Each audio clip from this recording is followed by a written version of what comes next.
Bonjour à tous et bienvenue dans 7 minutes chrono. On poursuit notre série d'interviews avec les têtes de liste départementales aux élections régionales des 20 et 27 juin prochains. Et nous sommes avec Romain Brossard aujourd'hui, qui conduit la liste ligérienne de Chantal Gomez aux élections régionales, la liste Lutte ouvrière, faire entendre le camp des travailleurs. Romain Brossard, bonjour. Bonjour. Bienvenue dans cette émission. Je vous laisse nous présenter votre liste, s'il vous plaît.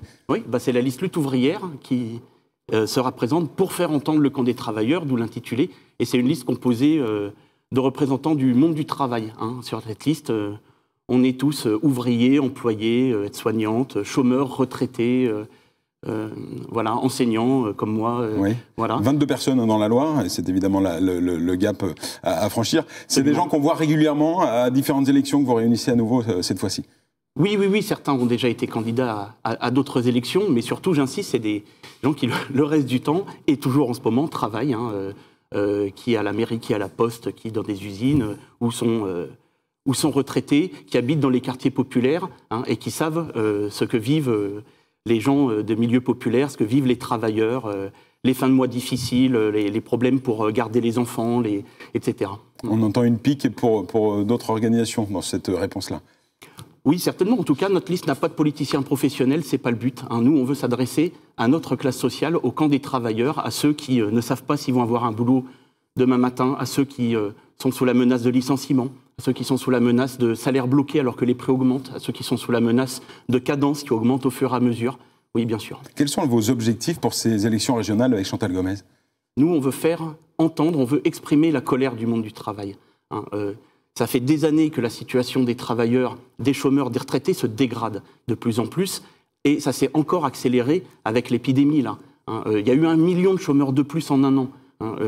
Les files d'attente devant les Restos du Cœur ou devant le Secours populaire, elles ont explosé. De plus en plus de gens, des vieux, des jeunes, des gens même qui ont un petit boulot, mais qui n'ont même pas le SMIC, sont obligés de recourir aux associations caritatives pour aller manger. C'est quand même dingue. Et ça, il y a de quoi vraiment être en colère. Nous, on veut exprimer cette colère, la colère des travailleurs, mais la colère des travailleurs qui ne se résignent pas, qui ne veulent pas baisser la tête, qui ne sont pas résignés de par cette situation et qui pensent que, oui, il y a une solution à apporter à cette situation. La solution, c'est que nous, les travailleurs, on dirige cette société. Et qu'est-ce que vous feriez changer, Romain Brossard ? Beaucoup de choses. C'est-à-dire qu'aujourd'hui, ceux qui ont vraiment le pouvoir dans cette société, ce sont les actionnaires, les banquiers.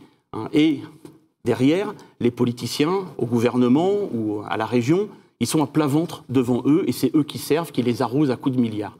Nous, on pense que ceux qui font tout tourner, on l'a encore plus vu que c'est nous qui faisons tout tourner pendant le confinement.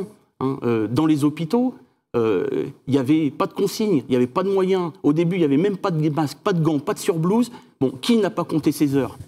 Qui a trouvé des trésors d'imagination pour quand même essayer de soigner les gens ?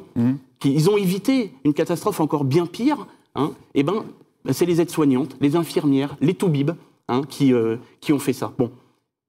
Et il y a bien d'autres métiers. Pendant le confinement, on a continué à faire circuler des bus, à ramasser les poubelles, à s'occuper de nos anciens. Il faut valoriser, d'après vous, la région doit valoriser ces travailleurs-là ?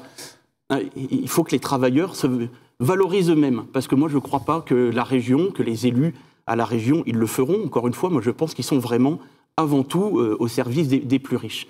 Donc, les travailleurs, les chômeurs, les retraités, les caissières, les aides-soignantes, s'ils veulent faire entendre leur voix, oui, il faudra qu'ils s'expriment, qu'ils se défendent dans la rue, dans des luttes, mais il y a une élection où c'est l'occasion de s'exprimer. Pour pouvoir dire, nous qui faisons tout tourner, c'est à nous de diriger la société. On le ferait 1000 fois mieux que les actionnaires parasites qui, en pleine pandémie, ont continué à s'enrichir de plus en plus. Sanofi, ils ont encore des milliards de bénéfices, entre autres grâce à l'argent public. Voilà. Eux, ils vivent en parasites. Nous, on fait tourner la société, on doit la diriger. Qu'est-ce qui fait que à chaque élection, le score soit relativement faible, Romain Brossard ?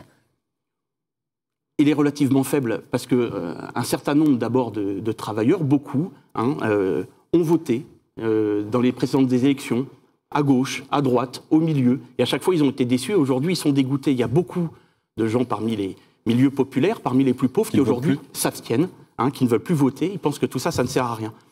Moi, j'espère qu'on va pouvoir trouver l'oreille de certains d'entre eux pour dire, bien sûr que ça sert à quelque chose d'aller voter. Non pas espérer que ça va changer la vie de voter, parce que ça, c'est pas vrai. Nous, ce qu'on a obtenu dans le passé, ça a toujours été par des mobilisations importantes, par des luttes. Mais au moins ces élections, c'est l'occasion de s'exprimer, d'arrêter de se taire et de dire on n'est plus dupe de tout votre jeu. Nous, on relève la tête. Dans ces élections, on vote pour une liste, la liste lutte ouvrière, qui nous ressemble, qui est composée de gens comme nous et qui disent des choses qu'on a envie d'entendre. Et demain, on sera prêt à se faire entendre notre voix. En Auvergne-Rhône-Alpes particulièrement, quelles sont vos grandes propositions ? Il n'y a aucune spécificité de nos propositions en Auvergne-Rhône-Alpes par rapport aux autres régions de France et même par rapport aux autres pays. Parce que partout, en fait, c'est les mêmes problèmes. Le chômage, il est énorme. Et c'est ça le problème des gens aujourd'hui. C'est de savoir comment ils vont pouvoir nourrir leur môme. Est-ce qu'ils vont avoir encore un toit dans 2 mois, 3 mois ? Est-ce qu'ils vont encore avoir un boulot ?